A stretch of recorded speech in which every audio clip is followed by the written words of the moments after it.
Hello everyone, happy December, and welcome to today's episode of Candid Kaya. So we all know social media is a powerful tool, right? Yes, absolutely. Well, stay tuned to hear more from actress and entrepreneur Asia Lee on how you can turn your Instagram into a business. So hello Asia. Hello. Thank you so much for coming on today's episode. Let's start with just letting the viewers know a little bit about yourself. Okay, well, my name is Asia Lee. I went to UCF. I studied marketing. I just moved to Atlanta about 2 years ago. And now I'm an actress and style and beauty influencer. So tell us a little bit about your brand in general. So when it comes to my brand in general, I keep it pretty simple. It's really true to who I am. Like, my brand isn't something that I feel I had to sit down and think about. Like, my brand is a representation of who I am, my own personal style. So again, that's why I emphasize brands that I stand behind, because I've gotten offers to represent a lot of different products, a lot of different companies, and I turn a lot of it down, honestly, because I want to stay true to myself. I'm not trying to be like anyone else. I'm trying to stay true to who I am. So my brand, to me, it's who I am. It's, I see it as kind of classy, but sexy, confident, very sure of myself. I feel like that's what I represent. Women who are confident, women who, they aren't defined. I don't really define myself as a good girl or a bad girl. I'm just me. While working on branding yourself on Instagram, what were some of the biggest struggles you encountered? Again, for me, a big struggle is being consistent. That is the biggest struggle, because I realize how important that is. That is probably the number one thing, is being consistent.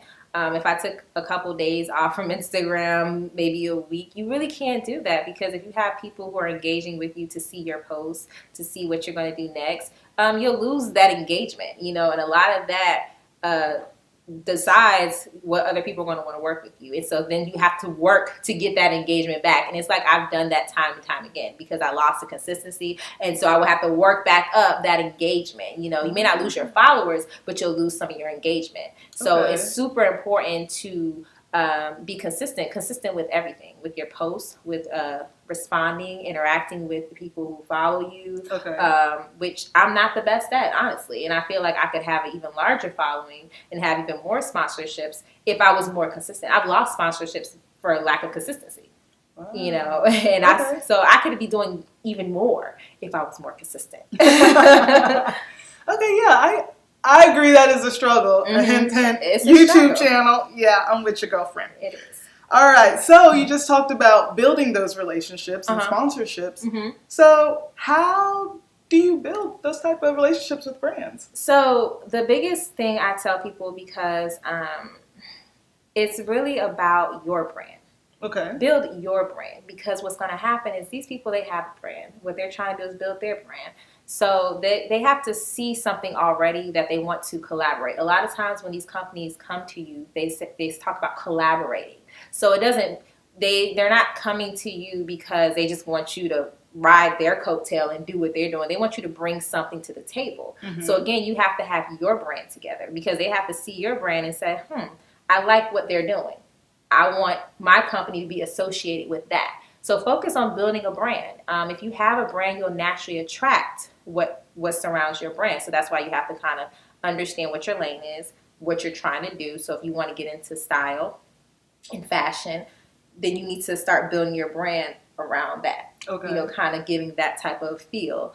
If you want to do beauty, start posting more beauty related pictures. If you want to do fitness, a lot of fitness posts. If you want to do, whatever you want to do, positive preaching, it needs to be surrounded by that.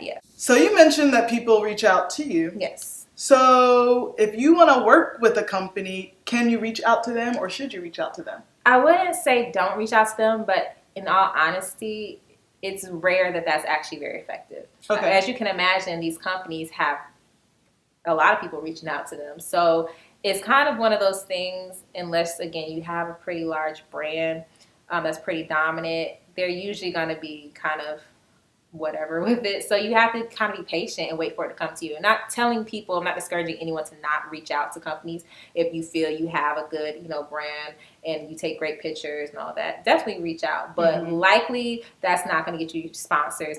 Most of my sponsors and collaborative efforts have come to people reaching out to me.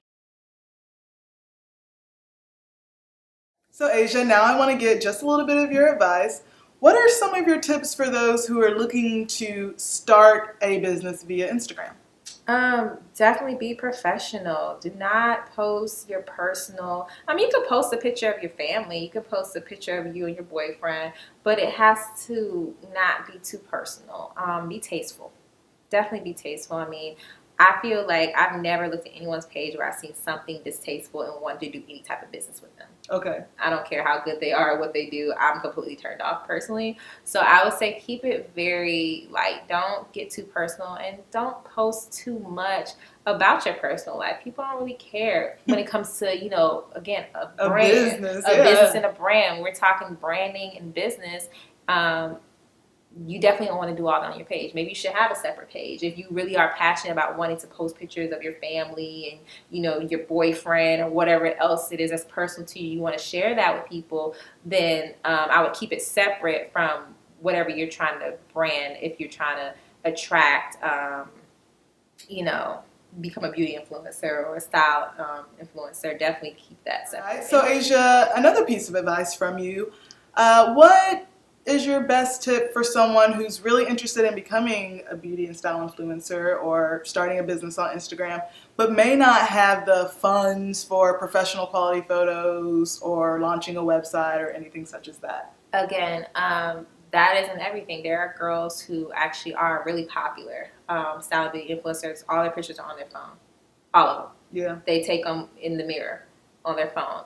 Their lighting is really good. Their background looks really nice. So you have to learn to use what you got. That's something I have mastered, is using what I got to get what I want. Right. Seriously, that's from Players Club. I'm sorry, y'all. Not like that, but I'm just saying, make it the best of what you have. Make it the best of what you have to move forward. Do not get caught up in, I don't have this yet, I don't have that. Because my first couple of pictures I posted before I got a lot of my sponsors, though, were on my iPhone. I just made sure I had some really good lighting. Okay. And I would prop the phone up if I couldn't get someone else to take the picture of me and do it. So this is way before I even invested in a camera, because I wasn't even inclined to invest in a camera until I started getting sponsorship. So yeah, my first couple of posts about my clothing and stuff, it was on an iPhone. Okay. I didn't even have a professional camera yet. So you definitely don't need a professional camera to get started. Definitely ups your game once you get there, but just get started. That's with anything. Get started. Don't make 100 excuses as to why you can't get started. Exactly. So, yeah. So, Asia, my last question for you today is just, what is your best piece of advice for branding in general? Know your brand and live by it. Don't, you can't be wishy-washy with your brand. Now, if you want to revamp your brand and rebuild it, that's okay. But can't be flipping back and forth. Stick to it, stand by it, be true to yourself, because if you build your brand on something false, it's kind of hard because you're always having to act and pretend. So yeah, stick by your brand, stand by it, always, live by it. Like I said, your brand should be a part of who you are, so it should be fairly easy to do that. Be professional. Don't, biggest thing is consistency. Again, I'll say it again, don't flip-flop with it. If your brand is one way, keep it that way. If you see it working, just build it up from there. All right.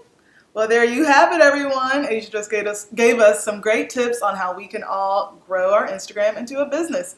So, Asia, tell everyone how we can keep up with you. Definitely, you can find me on Instagram, Love Asia Lee. I also do have a Facebook page that I'm trying to post a lot more content on. Okay. Under Asia Lee as well. Also, I have a recurring role in a brand new TV series that's coming to BET called The Quad, so you can catch me on that. I am in pretty much all the episodes, not all, but a good amount. So you will be seeing me on that. That comes out the end of January. Okay. Yes, so definitely stay tuned. I have a lot coming up. I also have my own brand of clothing that I'm planning on launching next year. It's going to be very true to my style. So a lot of what you see now is going to have a lot of similarities to that. All right. So Asia, thank you so much for coming on today's episode. It is greatly appreciated. We hope that you all learned so much today. And be sure to follow Asia and stay up to date with everything she is doing. If you have any comments or questions, just leave them below and we'll make sure that they get answered. Again, thank you for watching and we'll see you next time.